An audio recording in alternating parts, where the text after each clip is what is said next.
काशी हिंदू विश्वविद्यालय के विश्वनाथ मंदिर आने वाले दर्शनार्थियों का मोबाइल चोरी करने वाला चोर लंका पुलिस के हत्थे चढ़ा। मोबाइल चोर के पास से पुलिस ने चोरी की 4 मोबाइल फोन बरामद की।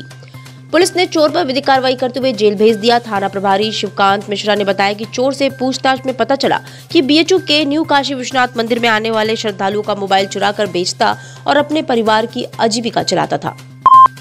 आईआईटी बीएचयू छात्र से सामूहिक दुष्कर्म के तीनों आरोपितों की शिनाख्त परेड मजिस्ट्रेट के सामने कराई जाएगी। आरोपितों की जिला जेल में परेड होगी। Commissionerate police test of parade की तैयारी शुरू कर दी है। इस प्रक्रिया के लिए मजिस्ट्रेट नियुक्त होंगे। जेल में पीड़िता मजिस्ट्रेट के सामने आरोपितों की शिनाख्त करेगी। गवाह की विश्वसनीयता स्थापित करने के लिए इस तंत्र का उपयोग ज्यादातर उन मामलों में किया जाता है जहां गवाह ने अपराध स्थल को छोड़कर आरोपितों को और कहीं न देखा हो।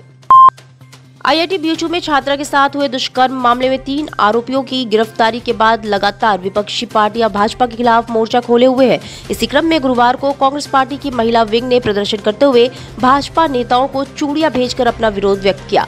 कांग्रेस महिला नेत्रियों ने आईआईटी बीएचयू की छात्रा के साथ हुए दुष्कर्म के मामले पर भाजपा नेताओं से चुप्पी तोड़ने की मांग की है। गृह मंत्री सभी को चूड़ियां भेंट करने आए हैं क्योंकि प्रधानमंत्री के सांसदीय क्षेत्र में एक बच्ची की 1 नवंबर को अस्मत लूटी गई। उन्होंने 5 दिन बाद चिन्हित कर दिए थे बच्ची, लेकिन फिर भी उस पर कोई सुनवाई नहीं हुई। 2 महीने बाद उनको सजा दी गई। सजा क्या दी गई? उनको बचाया गया था। 5 राज्यों का जब चुनाव खत्म हो गया तब सजा दे के खाना पूर्ति की गई। हमारी मांग यही है कि उनको कड़ी से कड़ी सजा दी जाए, उनके घरों पर बुलडोजर चलाया जाए।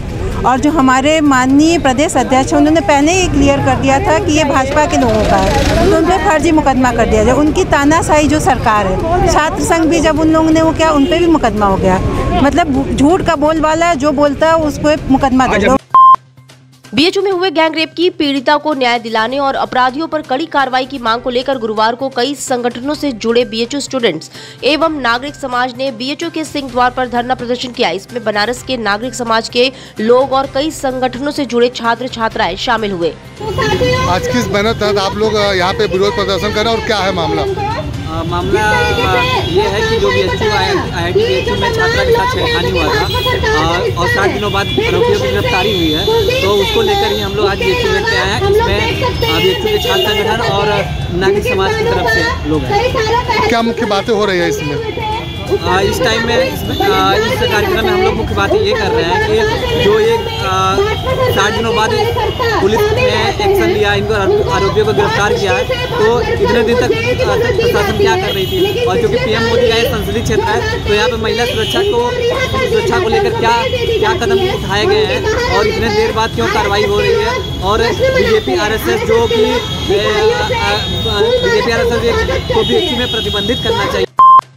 जीरो टॉलरेंस की राह पर चल रही योगी सरकार विकास के नए पैमाने छू रही है। साथ ही संवेदनशील योगी सरकार कन्यादान करके गरीब परिवारों के शादी योग्य बेटियों के हाथ भी पीले करा रही। सूर्य के उत्तरायण होते ही योगी सरकार मुख्यमंत्री सामूहिक विवाह का आयोजन करेगी। इसके लिए इच्छुक वर वधु ऑनलाइन आवेदन कर सकते हैं। सरकार विवाह का पूरा खर्च उठाते हुए वधु को पैसे और दंपति को गृहस्थी के जरूरी सामान उपलब्ध कराती है। रामलला के प्राण प्रतिष्ठा में काशी के संगीत घराने की धुन भी गूंजने वाली है। संगीत घराने के दुर्गा प्रसन्ना रामलला के आंगन में शहनाई बजाएंगे। दुर्गा प्रसन्ना ने बताया कि वो खानदानी शहनाई वादक हैं। वो कई पीढ़ियों से बनारस में शहनाई बजा रहे हैं। बताया कि उन्हें इसके लिए बेहद खुशी है कि वो रामलला के इस कार्यक्रम में शामिल होंगे। उन्होंने कहा कि इस आमंत्रण के बाद उनका रोम रोम पुलकित उठा है। श्री राम की प्राण प्रतिष्ठा में पहुंचना ही बहुत बड़ी बात है और उनके 500 वर्षों के वनवास के बाद मंदिर में प्राण प्रतिष्ठा के समय मंगल ध्वनि बजाना सुखद अनुभूति होगी।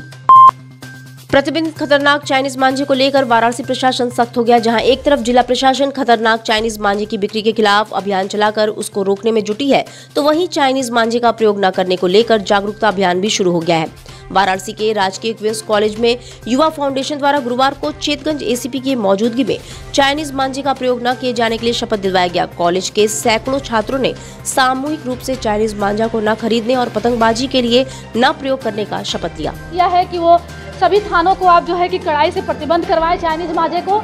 हमें सूचना मिली है कई जगह खुलेआम चाइनीज मांझे बिक भी रहे हैं, लेकिन ये हमारा खुद का भी दायित्व बनते हैं कि हम लोगों को भी जागरूक करें। उसी संदर्भ में आज हम लोग राजकीय क्वींस कॉलेज में हम लोगों ने जागरूकता अभियान रखा, बच्चों को शपथ दिलवाया, जिसमें कि हमारी एसीपी नीतू मैम मुख्य अतिथि के तौर पर उपस्थित हुई। क्या विषय क्या इसे बच्चों को क्या समझाया गया 112 नंबर पर, किस तरह से पुलिस को सूचना दी है? कहने का मतलब यह है कि चाइनीज माजा बेचने वाला भी सतर्क है, चालाक है, क्रिमिनल माइंडेड है। तो हम बच्चों को यही बता रहे थे कि जो 112 नंबर है उस पर भी आप भी सूचना दो। उस सूचना में क्या होती है कि आपकी पहचान भी गोपनीय रखी जाएगी और कार्रवाई भी हो जाएगी, क्योंकि ये बच्चे शहर के कई गलियों से होके आते हैं। हमसे ज़्यादा बेहतर ये जानते हैं कि आखिर चाइनीज माजे बिक कहाँ रहे हैं। गंगा में कोड के हिसाब से अब नाव चलेगी। नगर निगम प्रशासन नावों का कलर कोड निर्धारित करने में जुटा है। वहीं रेडियम युक्त QR कोड वाला मार्कर भी लगाया जाएगा। इससे दूर से पहचान हो जाएगी कि नौका किस घाट पर जाएगी और इसका किराया कितना होगा। फरवरी से ये बदलाव दिखने लगेगा। इसे लेकर नगर निगम प्रशासन घाटों पर नावों व उनके स्वामियों का सर्वे करा रहा है। फरवरी से नावों पर मार्कर लगाने की प्रक्रिया शुरू हो जाएगी।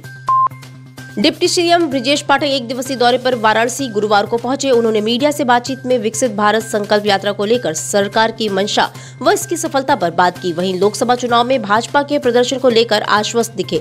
उन्होंने कहा कि मोदी जी की गारंटी वैन सभी जगह पहुंच चुकी है। वहीं बाबा श्री काशी विश्वनाथ मंदिर में दर्शन पूजन कर डिप्टी सीएम ने कहा कि अयोध्या में भव्य तरीके से श्री राम दरबार मंदिर सजाया जाएगा और प्रशासन की तरफ से सुरक्षा व्यवस्थाएं पुख्ता होंगी। विकसित भारत संकल्प यात्रा माननीय प्रधानमंत्री नरेंद्र मोदी जी ने जन जन में जो मोदी की गारंटी वाली वैन है वो पहुंच रही है और केंद्र की जितनी भी हमारी योजनाएं हैं, गरीब कल्याण योजनाएं जन जन तक पहुंचे और सभी लाभार्थियों का हम लोग सम्मान करते हैं। और उसके बाद जो छूट गए हैं, वंचित रह गए हैं, जरूरतमंद है, उनका रजिस्ट्रेशन करा के उनको तत्काल लाभ दिलाने की व्यवस्था हो रही है।